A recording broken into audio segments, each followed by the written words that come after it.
الحمدللہ رب العالمین والصلاة والسلام علی اشرف الانبیاء والمرسلین اما بعد فاعوذ باللہ من الشیطان الرجیم بسم اللہ الرحمن الرحیم رب اشرح لی صدری ویسر لی امری واحلل عقدۃ من لسانی یفقهوا قولی اللہم انفعنا بما علمتنا وعلمنا ما ينفعنا وزدنا علما آمین یا رب العالمین۔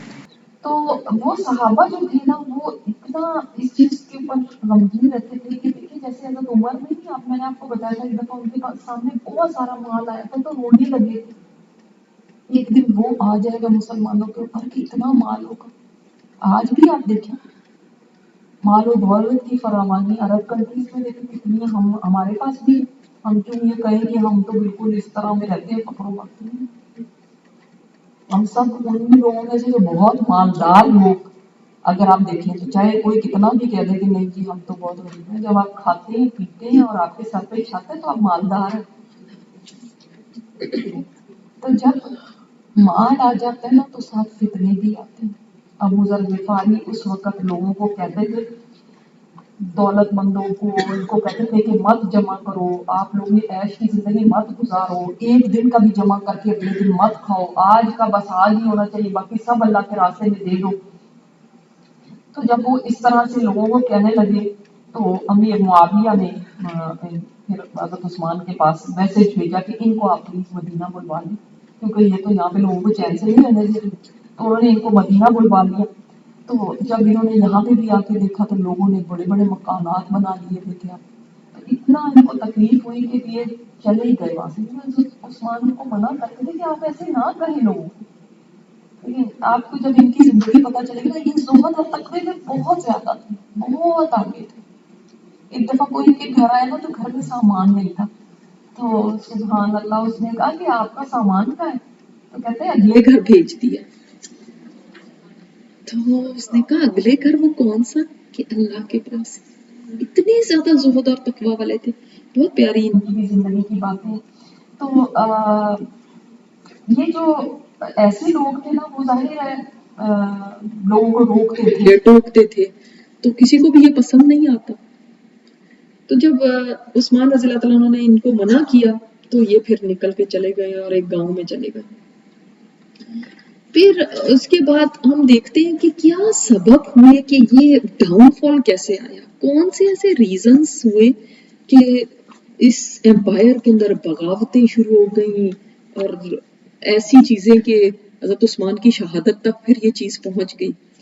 تو ایک سبب، ایک پہلی وجہ اس کی یہ ہے کہ جو صحابہ کرام کی نسل تھی نا، جو تقویٰ کے اندر ٹاپ لیول پہ تھے، وہ نسل آہستہ آہستہ ختم ہو گئی تھی۔ جو رہ گئے تھے وہ بھی اتنے بوڑھے ہو رہے تھے کہ ان کی اولادیں اب آگے آ گئی تھیں اور ان اولادوں کے اندر وہ تقویٰ نہیں تھا جو ان کے پیرنٹس میں تھا۔ تو ایک تو یہ بات ہے۔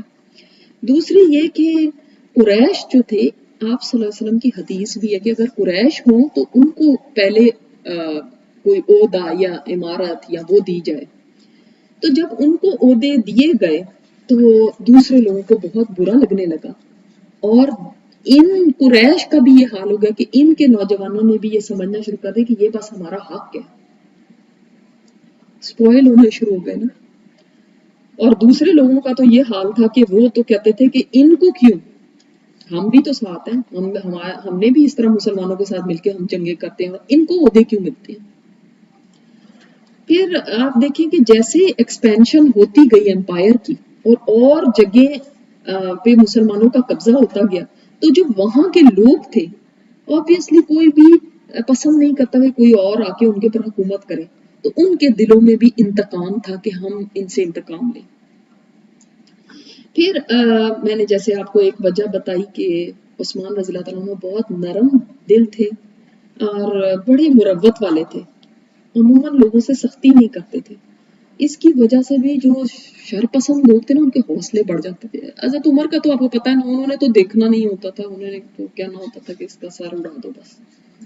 تو ان کی پھر پالیسی صحیح رہی نا کہ پھر لوگ اتنا ڈرتے تھے کہ کسی کی جرت نہیں ہوتی تھی چاہے وہ کہیں کا بھی گورنر ہو۔ لیکن یہ نا انسان کے اپنے بس میں نہیں ہوتا، اس کی ایک طبیعت کا حصہ ہوتا ہے۔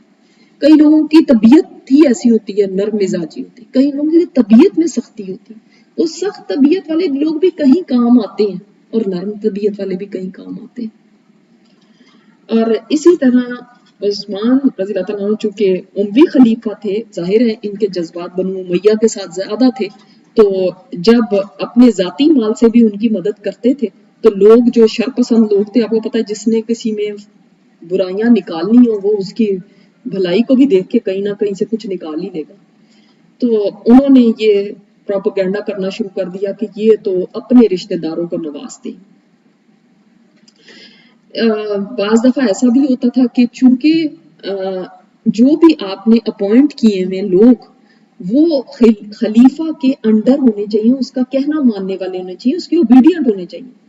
لیکن جب جیسے میں نے آپ کو بتایا کہ جو دوسری نسل آ رہی تھی وہ اتنے زیادہ تقویٰ میں نہیں تھے جیسے پہلی نسل تھی، تو جو آنے والے تھے وہ اتنا بات نہیں مانا کرتے تھے، تو یہ پھر اپنے لوگوں کو بھی بعض دفعہ اس لیے لگا دیتے تھے تاکہ میری بات تو سنیں۔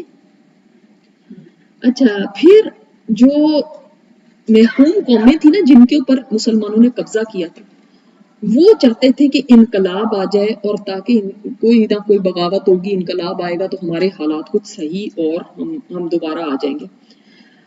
اب اسی طرح ایک چیز مسلمانوں نے غیر قوموں میں شادیاں کرنے شروع کر دی۔ جب غیر قوموں میں شادیاں کی ان کی عورتوں کے ساتھ تو ان سے جو بچے ہوئے ان کی بھی مسلمانوں کے ساتھ کوئی افیلیشن نہیں تھی، ان سے بھی بہت سارے فتنے اٹھے۔ اور اسی طرح جو عام عرب قبائل تھے وہ سمجھتے تھے کہ ہم بھی قریش سے بڑھ کے ہیں، اگر قریش کو کچھ مل رہا ہے تو ہم بھی اس قابل ہیں کہ ہمیں بھی اس طرح ہی نوازا جائے۔ جو مجوسی تھے، جو یہ آگ پرست ہوتے ہیں، آگ کی پوجا کرتے ہیں، وہ بھی چاہتے تھے کہ ایسا کوئی بندہ آئے حضرت عثمان کی جگہ پہ جو ہمارا طرفدار ہو تاکہ ہمیں کچھ زیادہ ملے۔ یہودی جو تھے وہ بھی چاہتے تھے کہ مسلمانوں میں کوئی اختلافات پیدا ہوں تاکہ ہم اوپر آئیں۔ تو اس طرح سے ہر جماعت اپنی اپنی کوشش میں لگی ہوئی تھی، کچھ آپس میں مسلمانوں کی ٹسلز ہونے لگی، عربوں کے بیچ میں بھی ہونے لگا، پھر کچھ یہودی مجوسی، پھر اور جو قومیں ہیں وہ سر اٹھانے لگی۔ اس طرح سے کر کے فتنے کھڑے ہونے لگے اور حضرت عثمان نے ان فتنوں کو دبانے کی کوشش کی، لیکن آگ ایسی تھی جس کو بجھانا آسان نہیں تھا اور فتنہ پردازوں کا دائرہ عمل وسیع سے وسیع ہوتا گیا۔ اس میں آپ کو میں پہلے کوفہ کا بتاتی ہوں۔ سعید بن عاص جو کوفہ کے والی تھے، ان سے وہاں کے جو شرپسند تھے ان کو بڑی دشمنی تھی، ان کو بدنام کرنے کے لیے روز نئی نئی باتیں نکال لیتے تھے۔ اور یہ بھی کہا جاتا ہے ایک مطلب بات کہ یہ لوگ کیا کرتے تھے، خط لکھ کے نا دوسری جگہ بھیج دیتے تھے کہ یہ ہمارا یہاں پہ یہ گورنر تو ایسے کرتا ہے، یہ ایسے کرتا ہے، ایسے کرتا ہے۔ پھر وہاں جا کے نا وہ شرپسندی لوگوں کو خط پڑھ پڑھ کے سناتے تھے، دیکھو ان کا گورنر ایسے کرتا ہے، تو کہتے تھے اچھا ہم تو بڑے اچھے رہ گئے، وہ تو بیچارے مسلمان کتنی مصیبت میں۔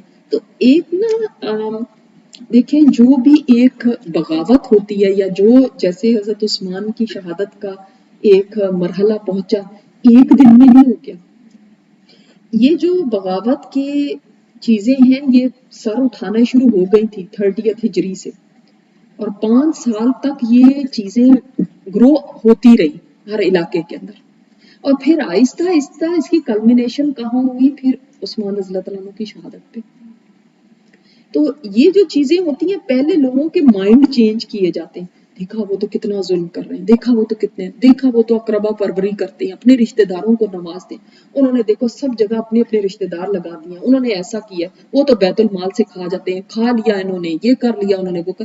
جب سب لوگوں کا ایسا پرسپشن ہو جاتا ہے نا تو پھر کسی کو مارنا مرنا کوئی مشکل نہیں رہتا۔ آپ کو پتہ ہے ہٹلر نے بھی ایسے ہی کیا تھا، اس نے بھی لوگوں کے دماغ چینج کر دیے تھے، اور پھر اس کے بعد ہی پھر اس نے یہودیوں کے ساتھ جو کیا وہ تو آپ کو سب کو پتہ ہے۔ تو کیوں نہیں کوئی ان کے لیے کھڑا ہوتا تھا، کیونکہ اس نے ایسا ان کا دماغ، جیسے مسلمانوں کے خلاف جب ایسے پروپیگنڈا شروع ہو گئے تھے، ایک وقت تھا کہ جب یہ ایکسٹریمسٹ ہیں، یہ فنیٹک ہیں، یہ ٹیررسٹ ہیں. تو اب کیا ہوتا ہے جب ایسا پرسپشن عام کر دیا جاتا ہے نا، اور ہر کوئی یہ سمجھنے لگے یہ تو ٹیررسٹ ہے، یہ تو ٹیررسٹ ہے، تو ہر کوئی کہے گا ان کو مارو بے شک، یہ تو ہیں ہی سارے ایسے. تو یہ ایک پبلک اوپینین کا پہلے بنایا جاتا ہے، پھر اس کے بعد یہ چیزیں شروع ہوتی ہیں.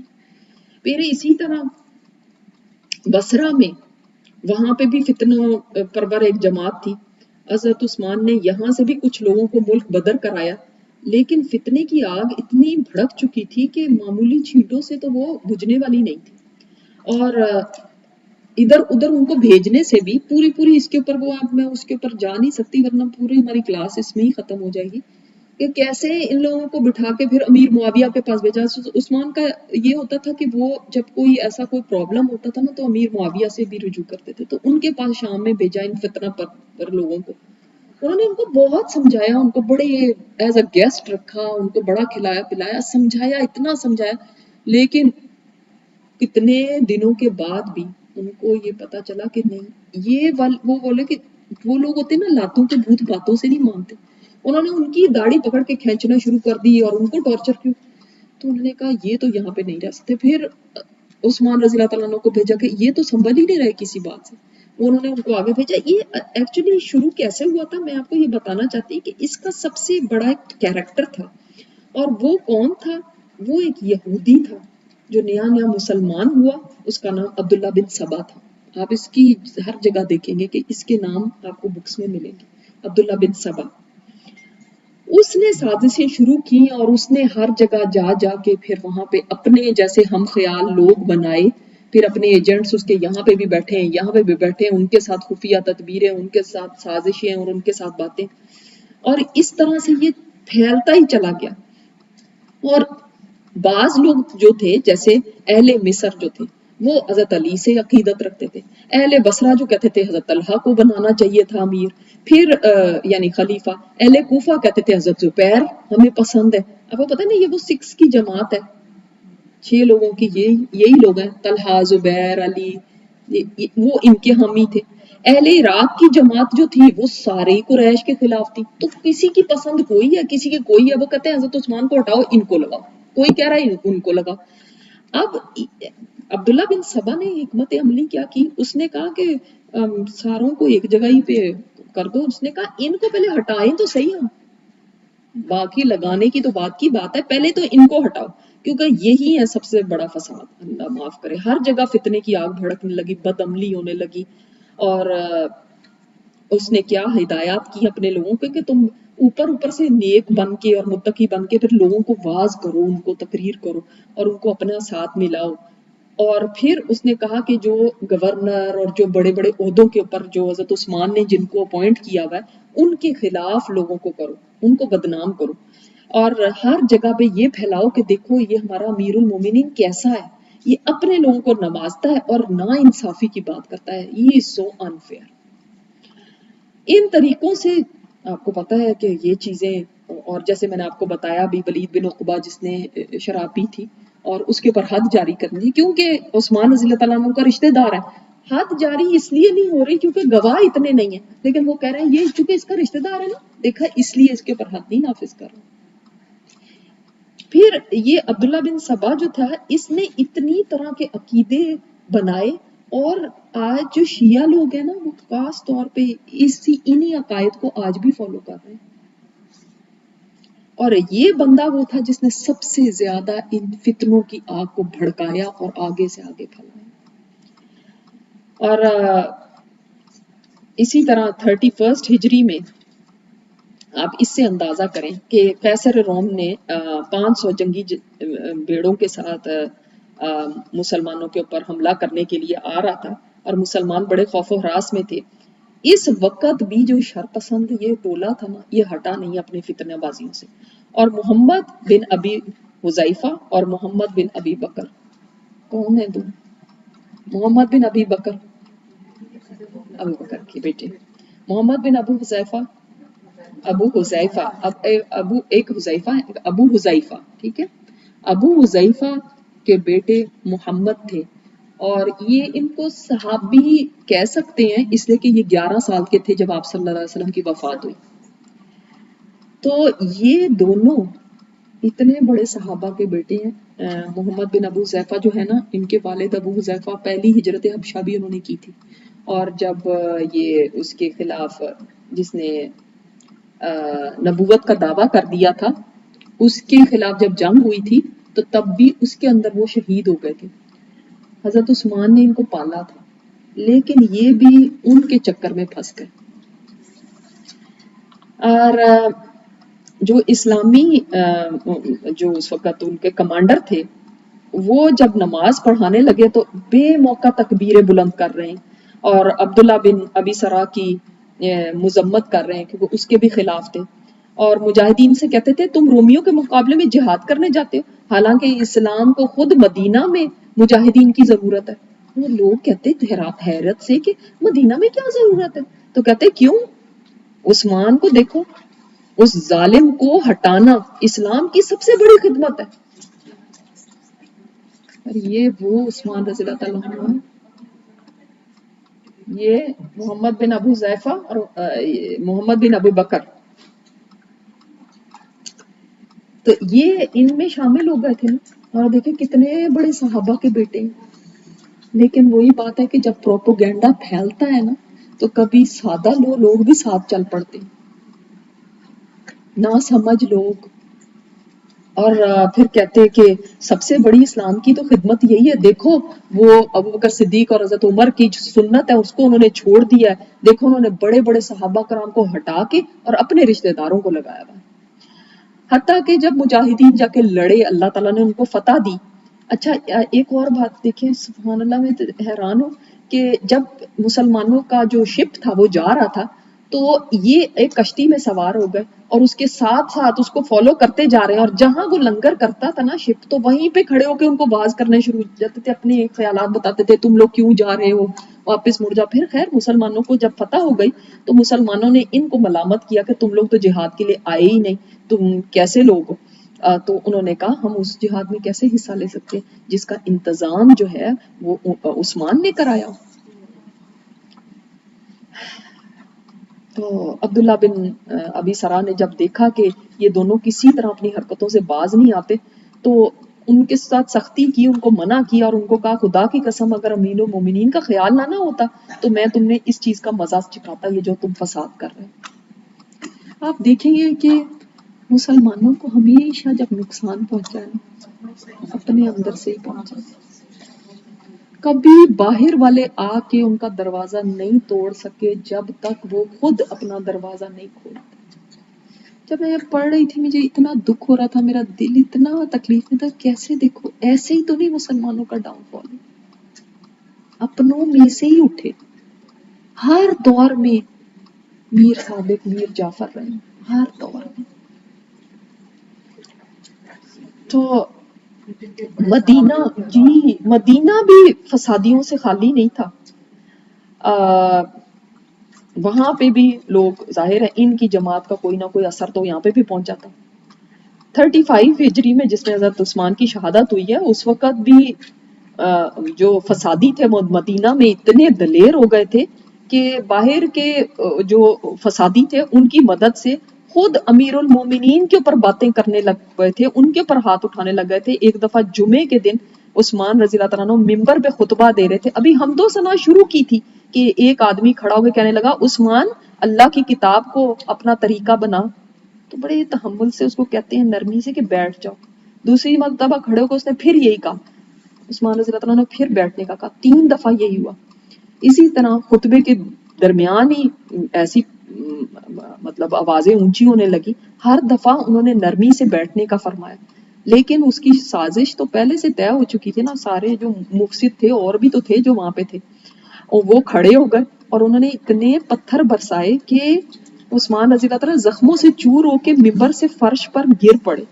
مگر صبر کا یہ عالم تھا کہ اس کے باوجود کوئی غصہ نہیں. تو ان کو اتنا زیادہ بدنام کر دیا تھا نا کہ کوئی اب سب سمجھنے لگے تھے کہ جیسے میں آپ کو بتا رہی نا کہ جب ایک دفعہ باتیں شروع ہوتی ہیں نا، ایسے ہے، ایسا ہے، ایسا ہے. دیکھیں مثال کے طور پہ کسی کو کہیں گے چور ہے، آپ بھی کہنا شروع کر دیں، آپ بھی کہنا شروع، آپ بھی کہنا شروع، ایک دن میں کہوں گی نہیں ہے، دوسرے دن میں کہوں گی شاید ہے ہی، تیسرے دن میں ہاں واقعی ہے، دیکھو سارے ہی کہہ رہے ہیں نا. تو ان کے اوپر جو اعتراضات تھے یہی جو جیسے میں نے آپ کو بتائے، اپنے خاندان کو فوقیت دیتے ہیں جی، بڑے بڑے صحابہ کو انہوں نے پیچھے کر دیا ہے جی، انہوں نے ایسے کر دیا ہے کہ نا اہل نا تجربہ کار لوگوں کو آگے لے آئے ہیں، اور فلاں کو انہوں نے بنا دیا گورنر، فلاں کو بنا دیا. یہ اتنی ساری باتیں کہ میں ان کے اندر جا نہیں سکتی کہ کس کو انہوں نے کس کی جگہ کیا اور اس کی کیا وجہ تھی، کس کو انہوں نے ہٹایا اس کی کیا وجہ تھی. لیکن اگر آپ کبھی دیکھنا چاہیں تو کتابوں میں سب لکھا ہوا.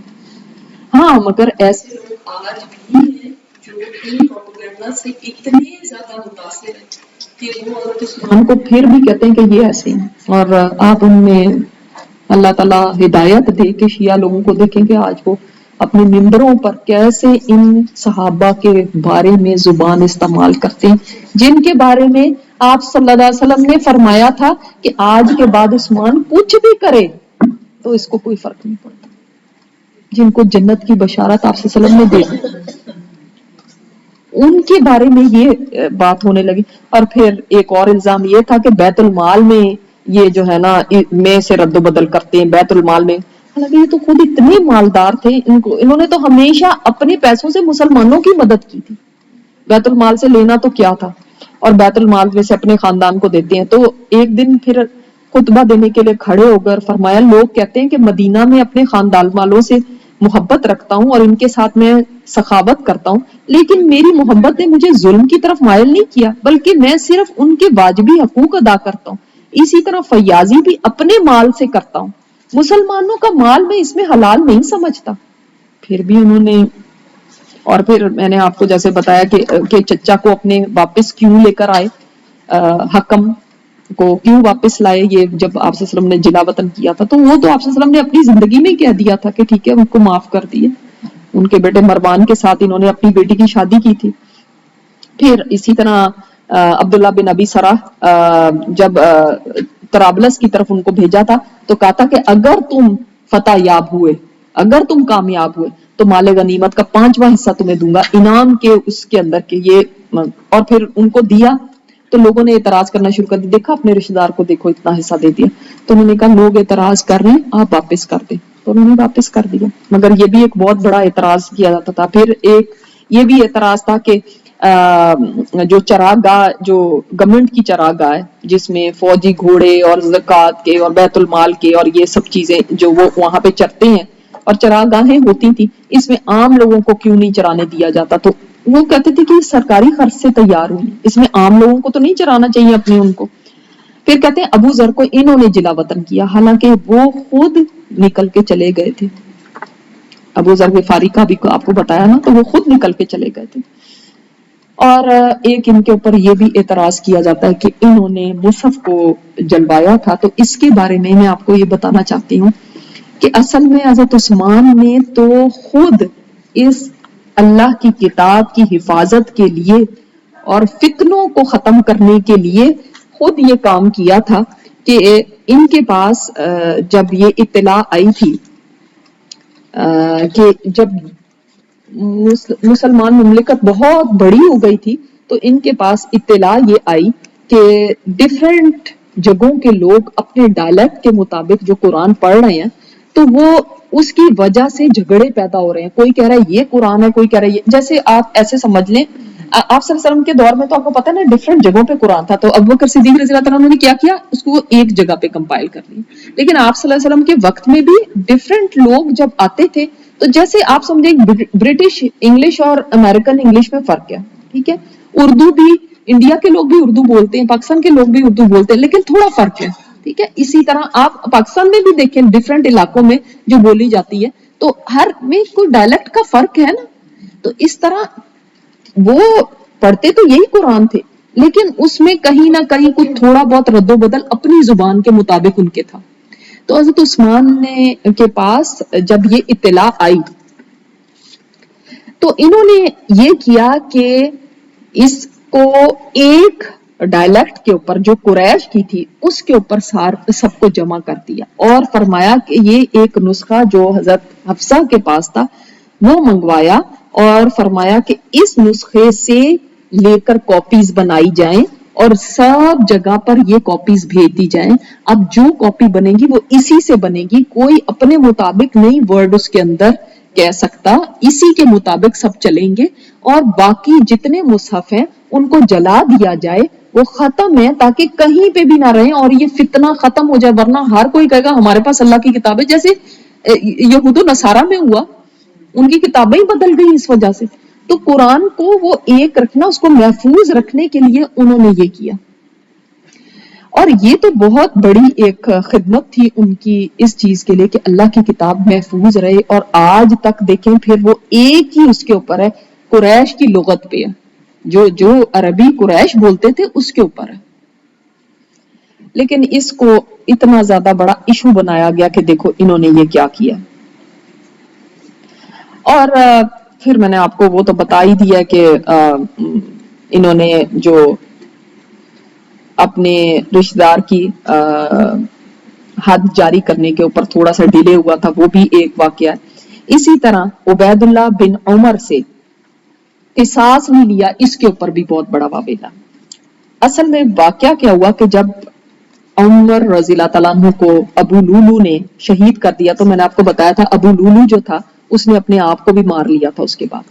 تو عبید اللہ جو تھے حضرت عمر کے جو بیٹے ہیں وہ اتنے غضبناک ہوئے کہ قاتل کی بیٹی کو مار دیا, اور ایک اور بندہ تھا ہرمزان, وہ ایک نو مسلم ایرانی تھا, اس کو بھی قتل کر دیا, کیونکہ ان کے خیال میں یہ تھا کہ سب سازش میں ملے ہیں.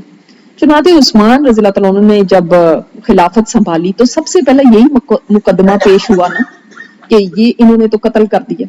تو آپ صلی اللہ علیہ وسلم نے صحابہ کو بلایا اور حضرت علی نے عبید اللہ بن عمر کو ہرمزان کے قتل میں قتل کر دینے کا مشورہ دیا, لیکن دوسرے صحابہ نے کہا کہ کل عمر قتل ہوئے اور آج ان کا بیٹا قتل ہو جائے. اور انہوں نے کہا کہ امیر المومنین اگر آپ عبید اللہ کو معاف کر دیں تو امید ہے کہ اللہ تعالیٰ آپ سے باز پرس نہ کرے گا. تو اکثر صحابہ عبید اللہ کو قتل کر دینے کے خلاف تھے. تو حضرت عثمان نے فرمایا کہ چونکہ اس کا کوئی وارث نہیں ہے, جب کسی کا کوئی وارث نہیں ہوتا نا, ہرمزان نو مسلم تھا نا, جب کسی کا کوئی وارث نہیں ہوتا تو اس کا وارث جو ہوتا ہے وہ خلیفہ ہوتا ہے, اسٹیٹ ہوتی ہے اس کی وارث.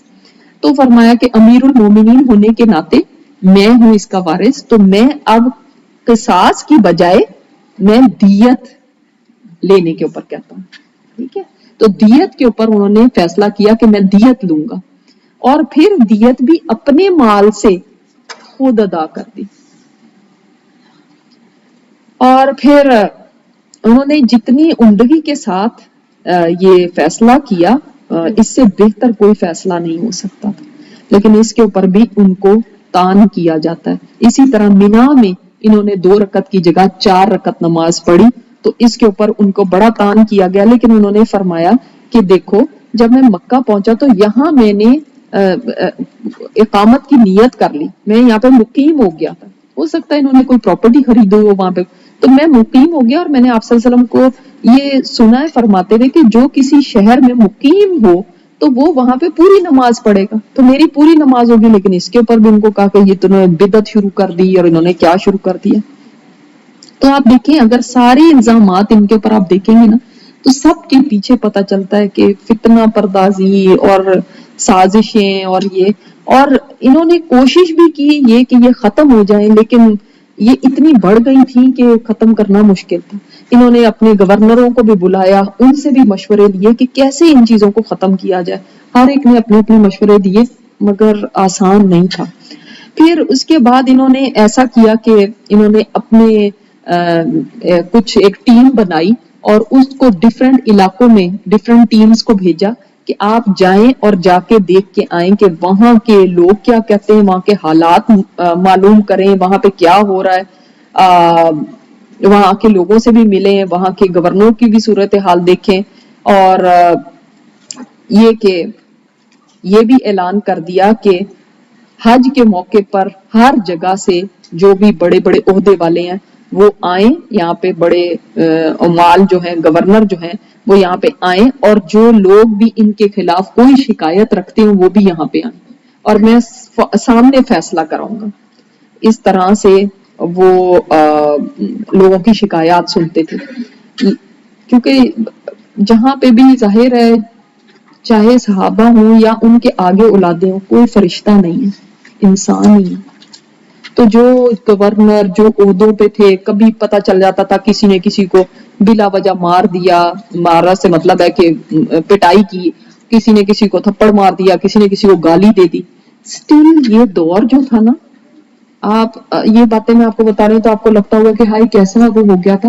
سٹل وہ دور جو تھا بہت اچھا تھا. آج کے دور کے ساتھ تو آپ کمپیئر کر ہی نہیں سکتے. ایسا نہ سمجھیے گا کہ آج کی طرح ہو گیا تھا, وہ پھر بھی کروڑوں گنا اچھا تھا. لیکن اس وقت کے لحاظ سے جو آپ صلی اللہ علیہ وسلم کا ٹائم تھا اس لحاظ سے نیچے تھا. اب جو انقلاب کی کوششیں شروع ہوئی تو ایک سازش کی گئی جو بصرہ میں, کوفہ اور مصر کے فتنہ پردازوں نے آپس میں مل کے اپنے شہر سے حاجیوں کی طرح کی مطلب وہ کر کے ہم احرام پہن کے آ رہے ہیں اور ادھر کا رخ کیا تاکہ حضرت عثمان سے اپنے مطالبات منوائیں. انہوں نے جو کہہ دیا تھا کہ حج کے سیزن میں سب آئیں تو میں سب کی شکایت سنوں گا, تو انہوں نے حج کا سا اپنا ڈریس اپ کر کے تو پہنچ گئے. مدینہ کے قریب پہنچ کر شہر سے 2-3 میل کے فاصلے پر قیام کیا اور چند آدمی اس جماعت کے جو ٹاپ کے تھے وہ باری باری حضرت طلحہ, حضرت زبیر, حضرت سعد بن ابی وقاص اور علی کے پاس گئے کہ وہ ہم اپنے تھرو ہمارا معاملہ آگے پہنچائیں. لیکن سب نے اس جھگڑے میں پڑنے سے انکار کر دیا. عثمان رضی اللہ تعالیٰ عنہ کو فتنہ و فساد کا دبانا اور لوگوں کی صحیح شکایات کو دور کرنا وہ ان کو تو یہ قبول تھا اور ان کو یہ منظور تھا اور وہ چاہتے تھے کہ ایسا ہو. تو انہوں نے جو یہ فسادی لوگ تھے جب ان کی خبر سنی تو حضرت علی کو بلا کے کہا کہ آپ اس جماعت کو راضی کر کے نا تو واپس بھیج دیں, جو بھی ان کے مطالبات ہیں جو بھی ہیں اس کو مطلب اس معاملے کو ٹیک کیئر کریں. چنانچہ حضرت علی وہاں پہ ان کے پاس گئے اور ان کو کسی طرح کہہ وے کے تو ان کو واپس کر دیا. اس کے بعد عثمان رضی اللہ تعالیٰ عنہ نے جمعے کے دن مسجد میں خطبہ دیا اور بڑے اصلاحی ریفارمز کیے, اصلاحی اسکیمیں بیان کی. لوگ خوش ہوئے, لوگوں نے کہا اب سارے مسئلے ختم ہو جائیں گے, دیکھو وہ بھی آرام سے چلے گئے. اور مدینہ کی گلیوں میں تکبیروں کی آوازیں ہیں اور یہ بڑے لوگ خوش ہو گئے. اتنے میں اچانک سے گھوڑوں کی ٹاپوں سے شور مچ گیا کہ گھوڑے گھوڑے آ رہے ہیں اور جیسے قیامت برپا ہو گئی. جو بڑے بڑے صحابہ سے گھبرا کے گھروں سے نکل آئے کہ کون آ گیا, تو وہ جو مفسدوں کی فسادیوں کی جماعت گئی تھی نا وہ واپس آ گئی اور کیا نعرے لگائے, انتقام انتقام انتقام, اس کے نعرے لگا رہے ہیں. حضرت علی آگے بڑھے کہ بھئی آپ لوگوں کو تو اچھا بھلا کر کے واپس بھیجا ہے, آپ کیوں واپس آ گئے؟ تو انہوں نے کہا بھئی ہم تو جا رہے تھے تو ہمیں مصریوں نے کہا کہ راستے میں خلیفہ کا ہمیں ایک بندہ ملا اور وہ نہایت تیزی سے مصر کی طرف جا رہا تھا, تو ہم نے اس کو پکڑا اور پھر ہم نے اس سے انویسٹیگیٹ کیا کہ پتا چلے یہ کیوں جا رہا ہے. اس کی تلاشی لی تو اصل میں اس کے پاس خلیفہ کا ایک حکم نامہ, اس وقت فرمان ہوتا تھا نا ایک, تو اس سے وہ ملا جس میں ہدایت کی گئی تھی کہ ہم لوگوں کی تو گردنیں اڑا دی جائیں جب ہم مصر پہنچے, تو یہ تو ہم سے بدعہدی ہوئی ہے اور ہم تو انتقام لیں گے اس کا. اب وہ واپس آ گئے. اگلی دفعہ انشاءاللہ دیکھیں گے کہ پھر کیا ہوا, کیونکہ یہیں سے آگے حضرت عثمان کی شہادت کا واقعہ ہوا.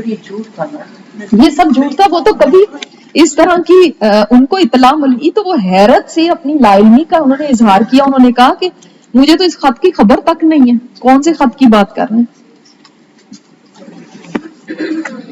سبحانک اللہم و بحمدک نشہد ان لا الہ الا انت نستغفرک و نتوب الیک.